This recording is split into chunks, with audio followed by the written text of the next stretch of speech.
예, 오늘 안녕하십니까. 오늘 지적의 순간 히스테리 환자 시간이 돌아왔습니다. 지난주는 그 컴퓨터 시스템이 좀 엉망이 돼가지고 다시 정리하는 바람에 좀 넘어가게 됐습니다. 죄송합니다. 오늘 그 내용은 그 메타 언어는 없다, 이와 같은 제목의 내용이 되겠습니다. 한번 살펴볼게요. 지적이 지금 후기 구조주의와 락강을 지금 비교하고 있어요.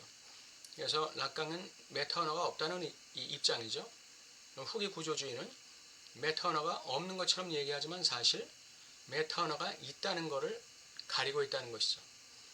메타 언어가 있다는 걸 가리는 것이에요. 저도 이 내용을 이해가 안 돼서 좀 많이 고민을 하고 생각을 했는데, 락강의 입장은 결여의 중심이 있는 것이죠. 결여의 입장의 중심이 있는 거고, 후기 구조주의는 결여를 인정하는데 결여 때문에 여러 가지 다양한 의미들이 창출될 수 있다. 거기에도 무게를 두는 것이죠. 그런 의미에서 메타 언어가 없는 게 아니라 거기는 있는 거예요. 락강의 경우 메타 언어가 있다는 거는 절대지가 있다는 얘기죠. 말하자면 총체성이 보장된다는 거예요. 겉으로는 결여를 주장하는데 후기 구조주의의 입장은 메타 언어적인 입장을 인정하는 그런 입장이기 때문에 자기의 입장을 가리고 있지만 그것을 메타 언어가 있다는 입장을 인정하는 것을 싹 가리고 있기 때문에 이들은 결국 의미에 강점을 두는 것이죠. 의미에 중점을 두는 거예요. 그래서 의미가 계속해서 나오는 거죠. 이게 악무한이라고 얘기해요. 이 지적이. 그래서 그 악무한, 이 의미의 악무한이 반복된다. 그것을 이야기하고 있습니다.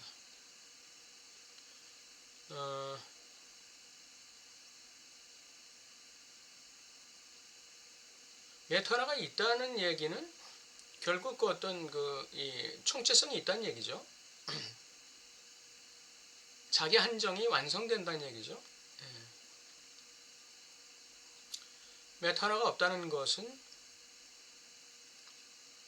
열린 텍스트란 얘기고,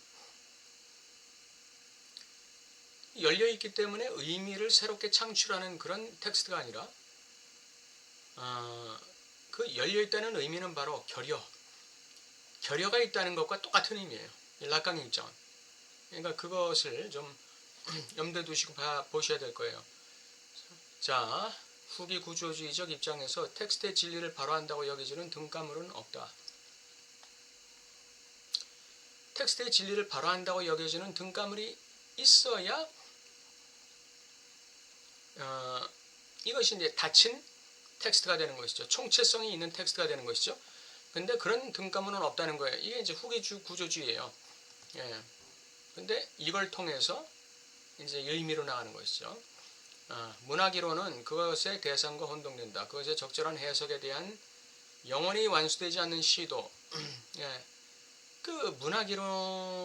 문학이론의 그 텍스트에 대한 영원히 완수되지 않는 해석이에요. 이게 악무한이죠.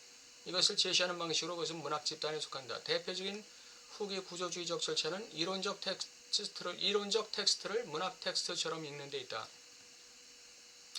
진리에 대한 그것의 요구를 괄호 안에 넣는 데 있다.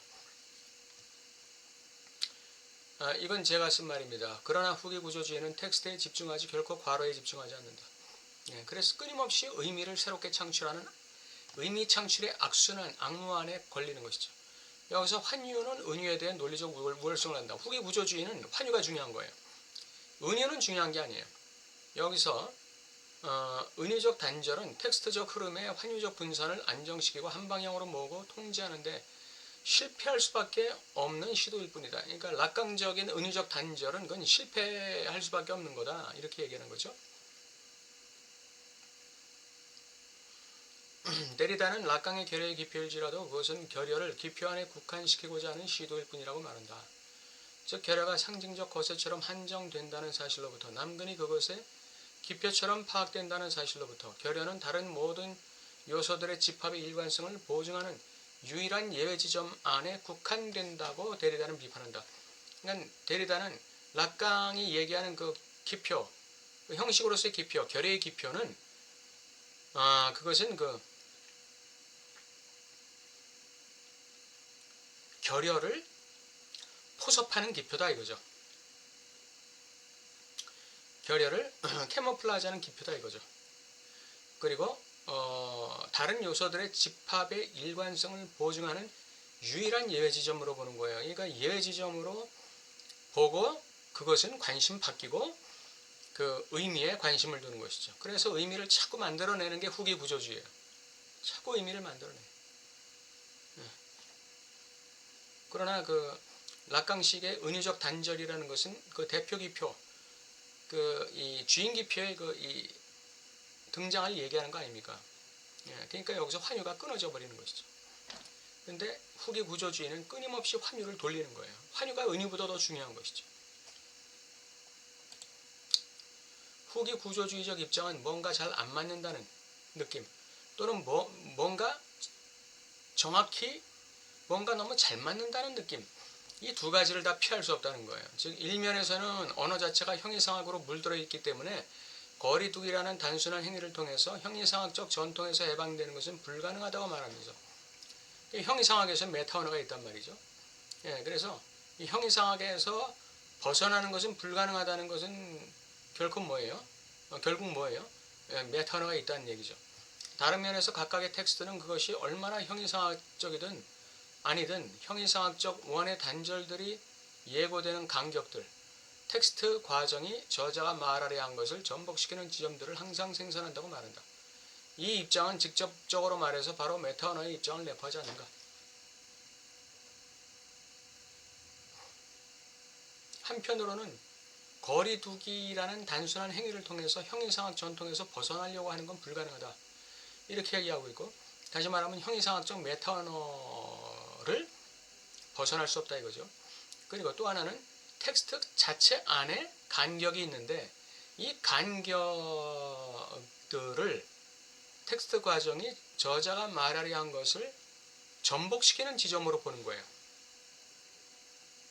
간격이 바로 저자가 말하려 하는 것을 전복시키는 지점으로 보는 것이죠. 그러니까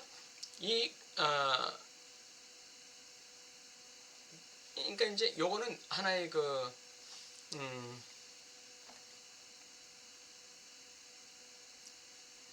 이 간격이 있어야 의미 창출이 계속되는 거거든요. 이 간격이 있어야 이 간격을 메우기 위해서 의미 창출의 악무한이 일어나는 거예요. 그러니까 그 의미 창출의 각 개개의 입장이 바로 메타언어의 입장이에요. 의미 창출의 각 사례가 다 메타언어의 입장을 내포하는 거예요. 메타언어의 입장이 아니라고 얘기하는 듯한데 알고 보면 메타언어의 입장을 견지하고 있다 이거죠. 메타언어의 입장에서 해체자는 메타언어가 없다는 것에 대해 어떤 바라문도 그것이 말하려고 한 것을 말하지 않는다는 것에 대해 발화가정은 항상 바라문을 전복시킨다는 것에 대해 항상 스스로 확신을 시킨다.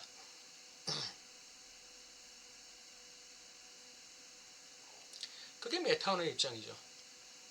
너 지금 말을 했는데 네가 말한 것은 네가 말하는 과정에서 네가 말하는 것이 전복됐어 라고 평가해주는 입장이 바로 메타언어의 입장이에요. 후기 구조주의자는 격한 어조로 자기의 것을 포함한 각각의 텍스트가 근본적 모호함 속에 있고 그것을 관통하는 텍스트 과정에 의해 그 모호함이 흘러넘치게 됨을 강조한다. 메타적인 입장에서 보니까 그 텍스트가 있고 텍스트가 진행되는 과정에 모호함 때문에 원래 말하려고 했던 것을 말하지 않는다는 걸 발견하게 되는 거예요. 메타적으로.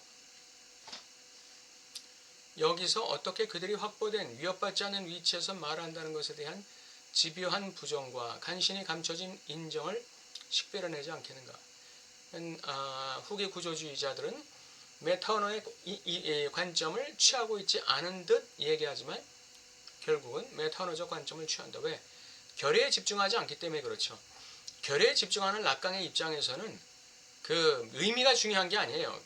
그 락강의 입장에서는 은유를 통해서 나타나는 그 결의 기표의 형식, 이게 중요한 것이지.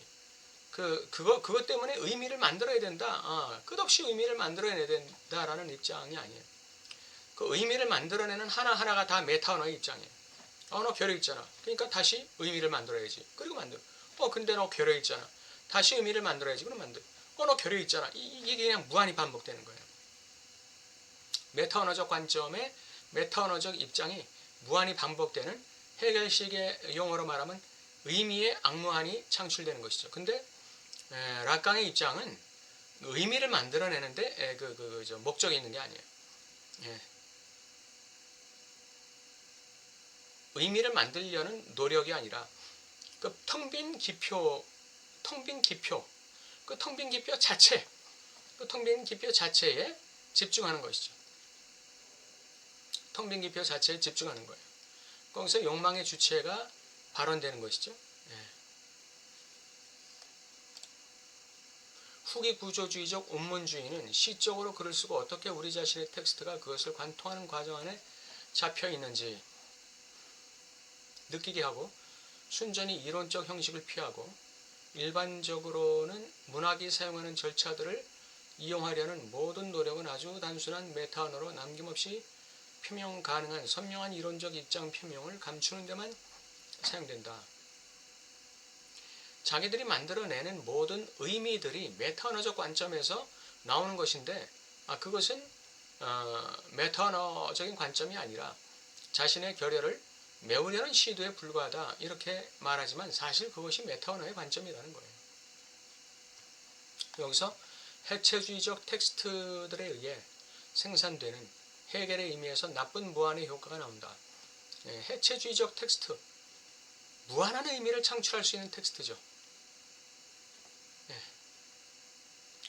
한 이론적 주제에 거의 시적인 무한한 변이, 새로운 것은 아무것도 생산하지 않는 무한한 변이의 효과, 이것이 바로 그 해체주의적 텍스트들에 의해 생산되는 악무한, 나쁜 무한의 효과다. 그것의 문제는 그것이 너무 이론적이라는 것이다. 형이상학과 거리를 두어서 메타언어적 관점과 거리를 두려고 하는 이들의 시도 자체가 너무나 이론적이라는 것이죠. 형이상학의 거리를 두고, 다시 말하면 이론의 거리를 두고, 텍스트의 이론의 거리를 두고 메타언어적 관점을 벗어나려는 시도 자체가 메타언어적 관점을 만들 수밖에 없는 구조를 만들고 있는 거예요. 왜? 무한히 의미를 생산하는 구조 속으로 빠지기 때문에 그래요.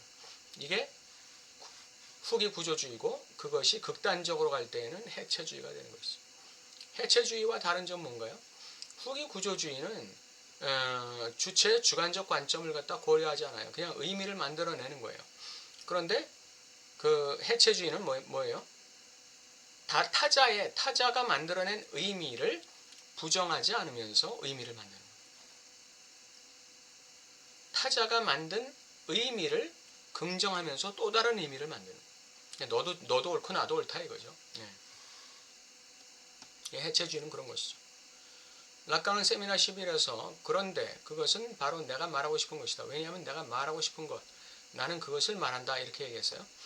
이걸 이제 후기 구조주의자들이 어떻게 해석을 했느냐. 후기 구조주의 독해의 틀에서는 이런 문장은 주인의 위치 안으로 다시 떨어짐을 표시할 것이다. 마치 그가 자신의 텍스트의 효과들을 지배할 수 있는 것처럼 행동할 것이라는 표지가 있지 않은가. 내가 말하고자 하는 것을 내가 말했다는 것은 결국 발화의 주인의 역할에 올라가겠다는 것이고, 그것은 바로 메타언어적 입장이 아니냐 이거죠. 주인의 입장이라는 게 메타언어적 입장이 아니냐 이거죠. 말하자면 텍스트들의 효과를 갖다가 지배할 수 있는 것처럼, 컨트롤할 수 있는 것처럼 그렇게 말하는 거 아니냐 이거죠. 근데 이 주인이라는 대타자가 결여되어 있다는 사실을 이들은 망각하고 있는 것이죠. 주인이라는 대타자 자체가 결여되어 있는데 주인의 발화가 이게 어떻게 텍스트를 갖다가 효과적으로 지배할 수 있겠어요. 자, 이러한 후기 구조주의자들의 비판에 대해서 락강의 관점에서는 바로 그러한 불가능한 바라문들이 구현된 불가능함으로써 의미작용 과정의 근본적 간격을 열린 채 유지하고 메타 언어 안으로 다시 떨어짐을 방해한다. 다시 말하면 메타 언어 안으로 다시 떨어짐을 방해한다. 그걸 거부한다는 건 뭐예요? 다른 의미를 창출하는 것을 거부하겠다 이거죠. 예. 불가능한 바라문들이 구현된 불가능함으로써 그러니까 불가능한 바라문이라는 것은 주체의 결여를 막을 수 있는 바라문인데 주체의 결여를 막고 주체가 말하고자 하는 것을 그대로 전달하는 바라문인데 이게 불가능한 바라문이라는 것이죠. 그래서 구현된 불가능한 효과가 있어요. 그 구현된 불가능함을 그대로 유지하는 거예요. 불가능한 바라문이 만들어낸 구현된 불가능함, 그 간격, 균열, 결여를 그대로 유지하겠다는 거예요. 거기다가 무슨 의미로 탁 자꾸 채워넣으려고 하는 후기 구조주의적 입장을 취하지 않겠다는 것이죠. 그게 바로 락강이 후기 구조주의자가 아니고 해체주의자가 아니라는 걸 얘기하는 것이죠. 메타 언어로 다시 떨어지는 것을 거부하는 것이죠. 헤겔의 절대적 암도 마침내 실현된 완벽한 일체에 의해 규정되지 않는가? 여기서 삶의 일요일의 순간에 삶의 일요일의 마지막이죠. 삶의 일요일의 순간에 주체는 마침내 그가 말하고 싶은 것만을 말하는데 변증법을 돌리다가 삶의 일요일의 마지막 12시에 그가 말하고 싶은 걸 말하는 거죠. 이게 이제 해결적 절대지예요. 그가 실제로 말하는 것만을 말하는 데 성공할 것이다. 따라서 변증법적 운동의 닫힌 원을 깨뜨려야 된다. 이게 지적의 입장이에요. 해결의 변증법적 운동의 닫힌 원을 깨뜨려야 된다. 그래서 정반합이 아니라 어떻게 되는 거죠? 명제, 반명제, 종합으로 가는 거예요. 이게 그 지적이 이해하는 해결의 변증법이죠. 정반합, 합은 그럼 뭡니까? 합은 그 삶의 일요일이죠. 그러니까 합이 또 정이 되면 정반합, 정이 되면 정반합 이렇게 가지만 궁극에 가서는 합이 이루어진다 이거죠. 이게 정반합 논리예요. 그러면 명제, 반명제, 종합이라는 건 뭐죠? 명제, 반명제, 종합은 다시 명제로 들어가는 거예요. 다시 말하면 결여를 품은 종합이 되는 것이죠. 그렇기 때문에 거기서 또 반명제가 그 자체 안에 반명제가 존재할 수밖에 없어요. 그것을 배제시켜서 명제, 반명제, 종합으로 가. 근데 그 종합이 명제예요. 그 명제에는 또 결여가 있어요. 그 결여를 배제해서 반명제로 만들고 명제, 반명제, 종합으로 또 가는 거죠. 그렇게 그 지적은 해결의 변증법적 운동의 닫힌 원을 깨뜨린 거예요. 우리가 말하고 싶었던 것에 대한 말하는 것의 단호한 중심 이탈을 단언해야 된다. 내가 말하고 싶었는데 그것을 내 말한 것이 중심 이탈됐다는 사실을 결여, 균열이 이루어졌다는 사실을 단언해야 된다 이거죠. 자기의 동일한 절대자의 자기 매개 안에서 제거되지 않은 차이의 과정의 급진적 열림을 단언해야 한다. 차이, 결여, 균열, 이 텅빔 이것의 급진적 열림을 단언해야 되는 거예요. 거기다가 뭘 채우려고 애쓰는 악무한이 아니에요. 이 락강은. 후기 구조주의자들은 거기에다가 메타적 입장에서 거기에다가 채우려고 했어요. 또 채우고 또 채우고. 그래서 그 급진적 열림을 닫아버리려고. 그러면서 그들이 하는 얘기는 뭐예요? 근데 여기는 결여가 있더라. 그래서 이 의미 창출이 계속 이루어지는 것 뿐이야. 이렇게 얘기하는 것이죠. 결여가 있다는 것을 통해서 그들이 메타 언어적인 입장이 아니라고 얘기하지만 사실은 그들은 끊임없는 메타 언어적 입장에서 의미 창출을 시도하는 거죠. 후기 구조주의자들은.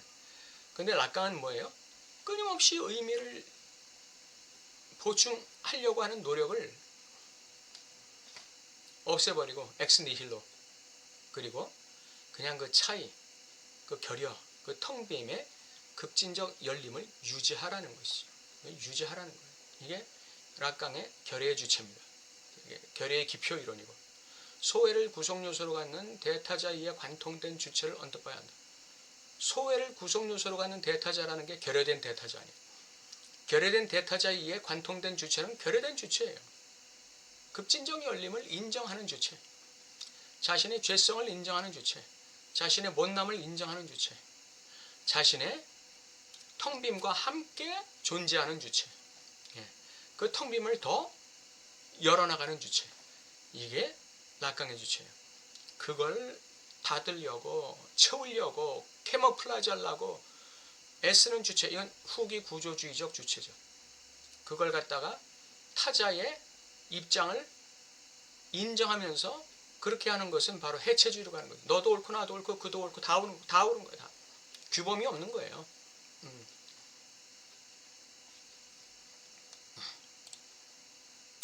이로부터 만일 메타 언어가 없다면 우리는 말과 말하고 싶은 것 사이의 간격이 돌이킬 수 없는 것이고, 메타 언어가 없다면 이렇게 되는 거예요. 이건 돌이킬 수 없는 것이죠. 이 간격이라는 거, 이 구멍이라는 건 이건 돌이킬 수 없는 거예요. 주체는 중심 이탈된 대타자에 의해 항상 초월되고 관통된다는 것을 확인할 수 있는가? 그렇다. 과정의 열림을 단언하는 유일한 방식은 이 간격을 불가능한 요소 안에서 구현하는 것이다. 열림을 의미 안에서 여는 게 아니에요. 텅 빔 안에서 여는 것이죠. 과정. 그 과정을 여는 것은 주체화의 과정을 여는 것은 의미를 통해서 여는 게 아니라 텅 빔을 더 확장 심화시킴을 통해서 주체화의 과정을 열어가는 거예요. 이 간격을 불가능한 요소 안에 구현하는 것이다. 그게 그 말이죠. 즉 만약 메타 언어가 불가능하다면 다시 메타 언어에 떨어지지 않는 유일한 방식은 그것의 부조리 자체에 의해, 그것의 결여 자체에 의해 그것의 고유한 불가능함을 보게 하고 물질화시키는 순수한 메타 언어의 바라문을 생산하는 것이다. 이것이 진정한 의미의 메타 언어다, 이렇게 얘기하는 것이죠. 우리가 형이상학적 입장에서 보는 메타 언어, 그건 상징계적 메타 언어죠. 상징계의 결여를 실제계에서 보게 하는 것이죠. 그런데 그 실제계는 어디 있어요? 외부에 있다는 것이죠. 그런데 지젝과 락강이 하는 얘기는 뭐예요? 그 실제계적 메타 언어는 내부에 있다는 거예요.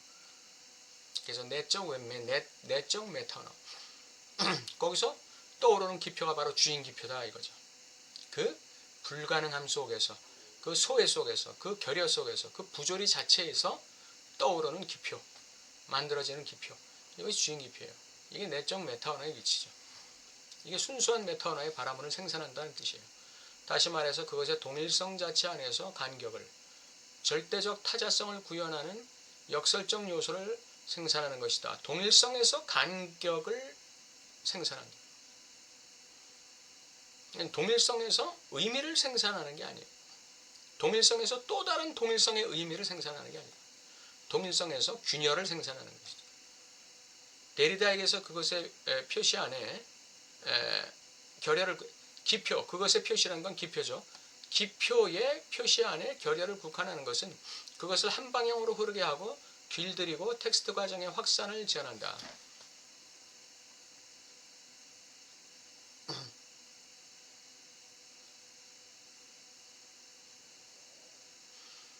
그러니까 이 기표, 데리다가 얘기하는 락강식의 기표라는 것은 결여를 포섭하는 기표죠. 결여를 포섭하는 기표고, 결여가 포섭되면 어떻게 되는 건가요? 전체성이 이루어지는, 총체성이 이루어지는 것이죠. 그거는 한 방향으로 흐르게 돼요.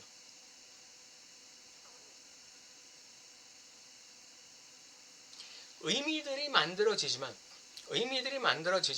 메타 언어적 입장에서 의미들이 만들어지지만 결여를 기표 안에 딱 배제시키고 있으면은 그 모든 의미들은 하나의 총체성 안에 다 제한되는 거예요. 그러니까 텍스트 과정의 확산이 제한되어 버리는 것이죠. 반면에 락강에게서 이 적어도 하나의 현전, 이 결여, 이 간격, 이 적어도 하나의 현전은 간격의 급진적 차원을 유지한다. 락강에게서 있어서의 이 기표의 논리라는 것은 결여의 기표를 중심으로 돌아가는 거예요. 새로운 의미를 넣는 게 아니에요. 결여의 기표를 중심으로 돌아가는 거죠.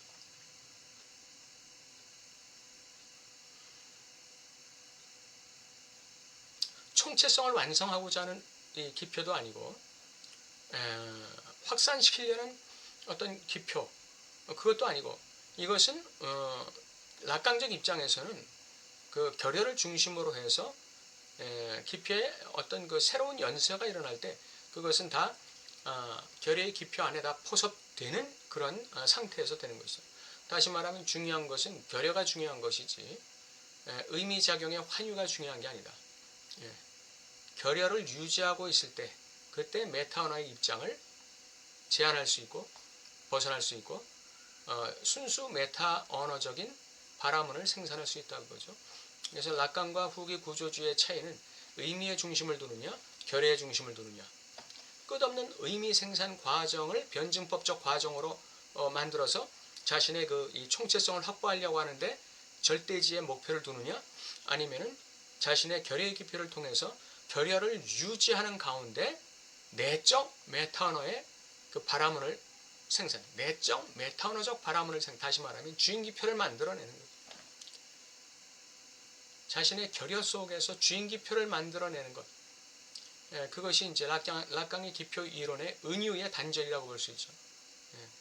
그래서 결여를 중심으로 돌아가는 그런 그 의미들. 후기 구조주의는 결여를 일단 결여를 인정하면서도 배제시키고 총체성을 유지하려고 몸부림치는 악무한의 의미의 악무한의 생산. 그것이 이 중심점이 있다, 이렇게 구분을 할 수 있습니다. 오늘 메타 언어는 없다. 이 이야기는 달리 말하면 락강식으로 말하면 이건 주체 결여에 불가능함, 주체 결여에 환원 불가능함, 이걸 얘기하는 것이죠. 결여는 환원 불가능하다.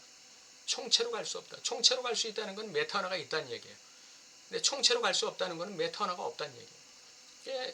락강의 결여 논리는 이 기표 논리는 총체성으로 갈 수 없다는데 그 결론이 있는 것이죠.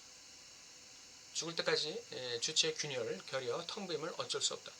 그렇게 보는 입장이 락강의 입장입니다. 오늘 지적의 메타 언어는 없다, 이 주제인데 여러분께서 제 설명에서 헷갈리는 부분이 분명히 있으실 거예요. 저도 그랬으니까요. 그것은 좀 더 개별적인 그 사유 과정이 필요하다, 이렇게 제안 드리겠습니다. 감사합니다.